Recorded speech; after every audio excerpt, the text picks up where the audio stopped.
A boy's parents were horrified after seeing his face when he was born, only to inspire an entire generation years later. He endured years of name-calling and rude stares from other people until one day a movie changed his life. As Magda Newman prepared to welcome her firstborn, she labored for almost 17 hours before giving birth. After such a long and tiring labor, she wanted nothing more than to hold her son. To her surprise, doctors held off showing her the newborn, and instead of seeing her son, she saw looks of horror on the medical team's faces. "What's going on here?" Magda asked. She couldn't hear her son's cry, and it was making her worried that something had happened to him. Instead of bringing her son to her for some skin-to-skin contact, they took him to a back room where more and more people began to rush in. Magda was left alone in a room filled with deafening silence. The worst thoughts began to flood Magda's mind, and at one point, she thought her baby was dead because nobody wanted to tell her what was happening. "What's going on? I want to see the baby," Magda asked the doctors once more. However, they wouldn't give her an answer as they continued to examine her son. While Magda was left anxious, the doctors decided to first inform her husband, Russell Newman, about what was going on. Instead of congratulating him on the baby, he brought out a textbook. They showed him a page about Treacher-Collins syndrome with an image of a teenager with the condition.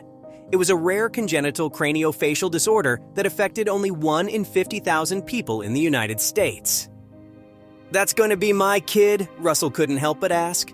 The condition didn't appear on any of Magda's prenatal scans, and it took them by absolute surprise. Aside from the baby's craniofacial disorder, he also wasn't breathing. The doctors did everything they could to save the little man. When Magda finally saw her son, she couldn't believe her eyes. He had no eyelids, cheekbones, ears, and he had an underdeveloped jaw.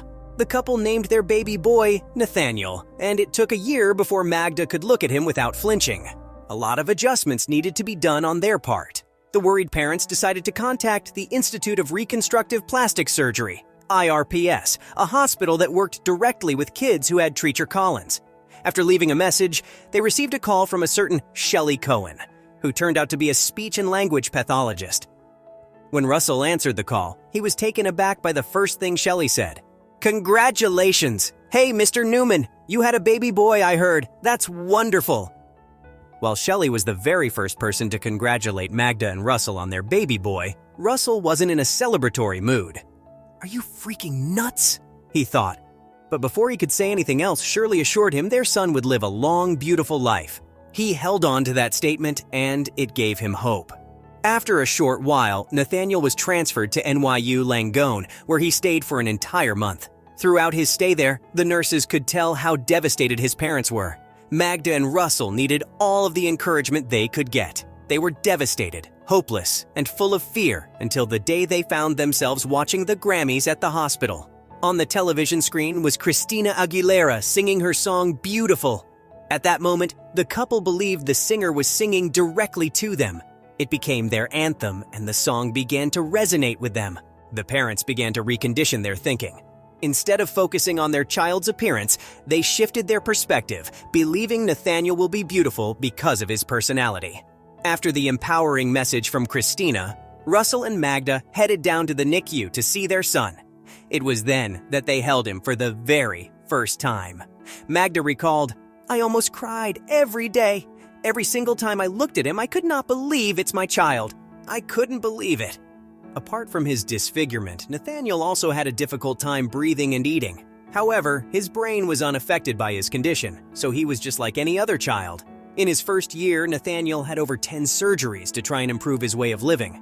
His parents refused cosmetic surgery on him and instead focused on improving his quality of life. One of the most difficult things Magda and Russell had to endure was having to hear comments from other people, especially in such a big city like New York. Nobody complimented Nathaniel, and nobody congratulated them too. His own dad couldn't help but admit he did not look like a person when he first laid eyes on him. By the time Nathaniel was a toddler, Magda and Russell wanted to try for another child.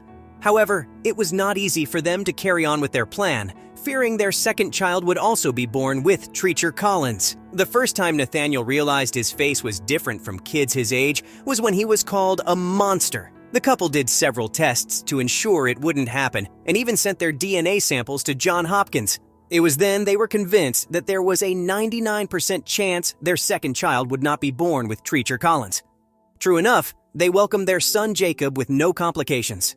The proud parents likened their second son to a porcelain doll. Nathaniel and Jacob grew up close until Nathaniel started becoming conscious of his own face. He noticed the stares and screams at birthday parties because children were afraid of how he looked. The first time Nathaniel realized his face was different from kids his age was when he was called a monster.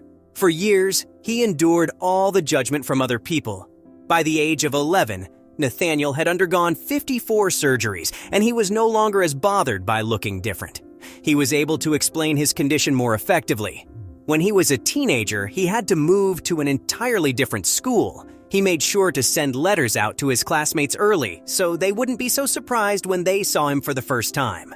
To make the letter more relatable, he incorporated the best-selling book, Wonder, into it. The book is about encountering a girl who had a facial defect and how it is to live in a world that had difficulties accepting her looks. In 2017, Wonder became a film. Nathaniel credits the film, along with his courage and his mother's dedication, for all the wonderful transformations in his life. Inspired by their challenging journey, Magda wrote a book titled Normal, A Mother and Her Beautiful Son, narrating their story. Likewise, Nathaniel wrote his own book titled Normal, One Kid's Extraordinary Journey, which also narrates his story, but from his perspective. Through it all, Nathaniel has accepted his life wholeheartedly. Wonder changed the way people saw Nathaniel. It made them more understanding and a lot nicer to him. In school, he's treated like everybody else. Even Nathaniel's brother Jacob saw the changes that Wonder brought. He used to protect his brother like a bodyguard, but after the film came out, people weren't as harsh as they used to be. Nathaniel isn't jealous of his brother's normal face and has learned to accept his condition. Likewise, his mother realized that God chose her out of all the people in the world to care for Nathaniel. Through the years, she chose to stay home to care for him, while Russell worked at an insurance company. She handled caring for 2 growing boys while beating cancer twice. The Newmans leaned on each other to get through all of their medical difficulties. Now, Nathaniel is proud to say he isn't normal, but neither is anybody else. If we were all normal, we'd all have to be the same, he concluded. His parents have remained his backbone through the years, and they're proud to continue supporting him in his quest for a normal life. With so much support for him and his condition nowadays, it hasn't been difficult for him to do just that. After long and tiring labor, she wanted nothing more than to hold her son. To her surprise, doctors held off showing her the newborn, and instead of seeing her son, she saw looks of horror on the medical team's faces. "What's going on here?" Magda asked. She couldn't hear her son's cry, and it was making her worried that something